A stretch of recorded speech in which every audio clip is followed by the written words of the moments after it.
friends. We're going to have another short discussion about small group ministry. I'm Kim Markshausen, and I'm here with Bryce Winland, my fellow committee member, and someone from his Bible study group, Paul Leidig.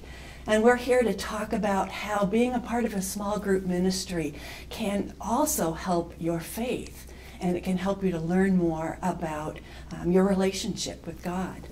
So you two have been part of a group that's been going on for a long time, one of our long-standing groups. Tell us, what have been the benefits? Why have you stuck with this for so long? It's more of a discipline to know that the word is there and that there are people who want to participate in that.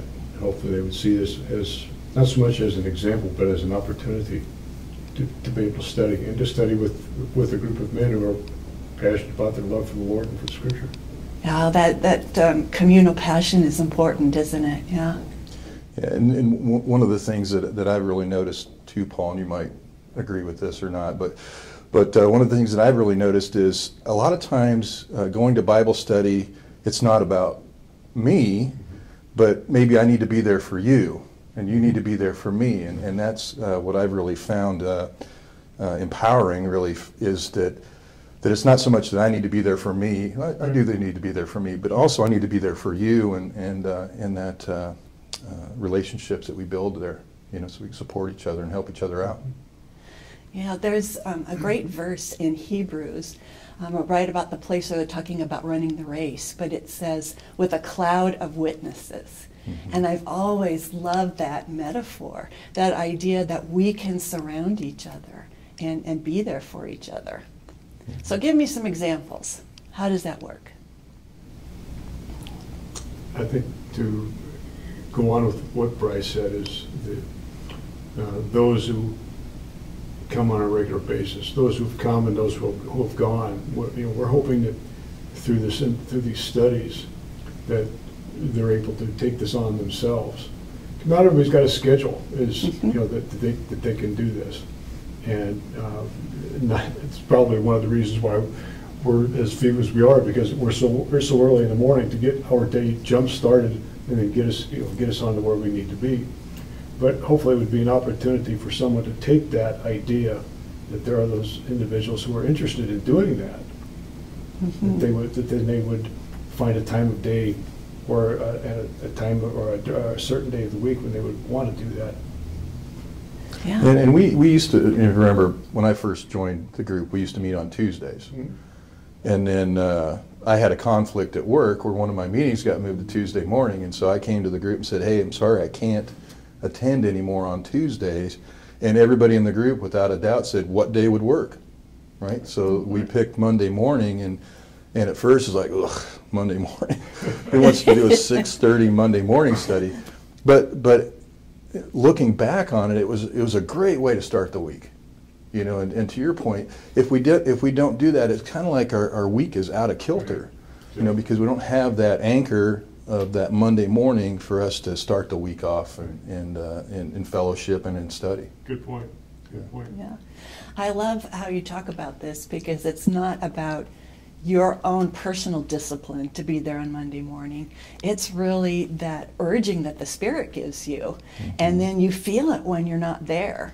Or like you said, your week just doesn't go right then. Right, and meeting with a group, Paul's counting on me to be there. Mm-hmm. And I'm counting on Paul to be there, and we're all counting on each other. Right. And part of the beauty is that if we're not there 5 or 10 minutes after start, the phone's ringing.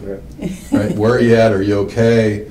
Are you coming? Is everything going well? That kind of thing. So, and even we've had members that have come, and then maybe they've missed a week or two, and then we usually reach out to them, right, and say, hey, we missed you, which we do. We miss them being there, because it's important that they're there to participate and add to the study. And over that course of time, there have been so many different studies that we've done. Mm-hmm. I don't remember where we started, and we've come into some that we chuckle about. We talked about the study of angels, and we had this. There was an opportunity for at one of the local community colleges. you could have your own angel practitioner, which is kind of funny. But through all the different studies that we've had, you come to understand that there is so much in the Bible that's there that's not commonly known.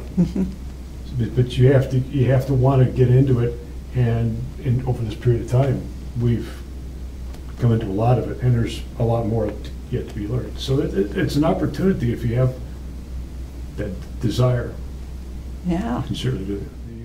With what's going to be the visible construction of the new sanctuary, and with this neighborhood growing, this is theoretically would fit in very well with saying, in addition here, well, we're going to want to have more people come in, and have an opportunity for people to come join us, make themselves available, because we certainly would like to have them come in and be a part of it. Yeah, it's quite often a stepping stone into being a member in the church. It's a great way to help someone and to bring them in, because it's a little less intimidating. It's a smaller group. Right. Nobody expects you to be an expert. And then when the Spirit works and shows you what God's Word can do in your life, it's a big moment. And the beauty of one of the nice things about our group, though, too, is that not right now, but historically, we've had non-members that have come and joined us with the study, and that's always a great perspective to have them come in and learn from them what their thought process is, but then we can also share with them our faith and our understanding of what the gospel is. So Bryce, tell us a little bit about how you find your studies. I find them really boring. No. I've done lots of different things, but right now, my best resource that we've used in the past, we haven't done much on the Right Now Media thing, but I go to the CPH website, and I specifically look for downloadable studies that we can make multiple copies, because then as people kind of ebb and flow through the study, we don't have to go buy a book or find a book. We just run another copy and hand it out to them. As far as the topics go, I usually ask the group, hey, what do you want to study? And whatever, And so we go from a topic like maybe prayer, or maybe we'll study a book like Isaiah, or one time we did a really cool study on the Augsburg Confessions, which was a bit challenging or daunting at first when we decided to do that. But that was probably the best study as far as I'm concerned, because I'd never read the Augsburg Confessions. But getting together with that group, and we found a study for that, and it was great. And in this particular group, we have different professions. Bryce is a safety manager, having been a science teacher and an educator. We have a retired veterinarian. We have a retired bioscientist and an insurance salesman. And then you've got somebody that works for a construction company. So in these varied occupations, you also find their various knowledges, and some very basic, and some very, very involved, very, very well read. So there's something that we all bring something together. There's always this ongoing discussion of what it is and how each one of these individuals adds something to that group. Yeah, I love that, because I find that to be true in the group that I'm in also. That almost every time we meet, someone will say something that'll make even me stop and be quiet for a little bit, and just a new perspective on it too.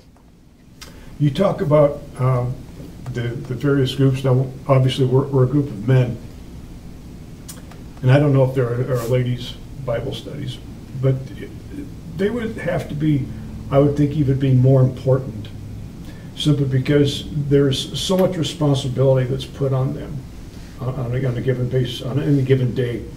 They're the ones that get the kids up, get them dressed, get them to school, get them this, and their responsibilities are just seemingly endless. And I would hope that there would be an opportunity for them to have as much enthusiasm at the end of the day, or sometime in their day, Because it's absolutely important, you know, because in Jewish times, the mother was the nurturer. She was and the father was a spiritual leader. So there's responsibility for both parents for the growth and for the benefit of this family.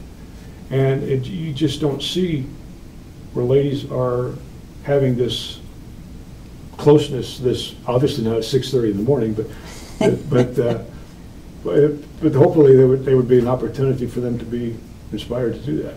We see that a lot in my group of ladies, where we're continually finding something that we're learning in the book we're reading that connects to our life and supports us in what we do. And I remember that too in the Lutheran Women's Missionary League groups, because we have a lot of small groups there with ladies meeting together. And so much of it was about this is how God's supporting you in whatever stage of life you are right now. And kind of to that point too is that all of our members have different levels of understanding of the Bible where they're at, and that's what's great about it though too is that anybody can ask the question or pose the question, and sometimes you just, like, you know, to Kim's point, it makes us scratch our head and go, I never really thought about that. You know, let me ponder that a little bit and come back to you on it. But it's not like we expect everybody to be there to know all the answers, right? Because that's why we're there. Right. And let alone pronounce the words, right? We have a rule. We have a rule in our study is, however you pronounce it, that's the way that it's pronounced, and we'll just plow right on through and away we go. You know? Yeah, because that exact pronunciation in Hebrew is important probably for a pastor, but not for us. Right.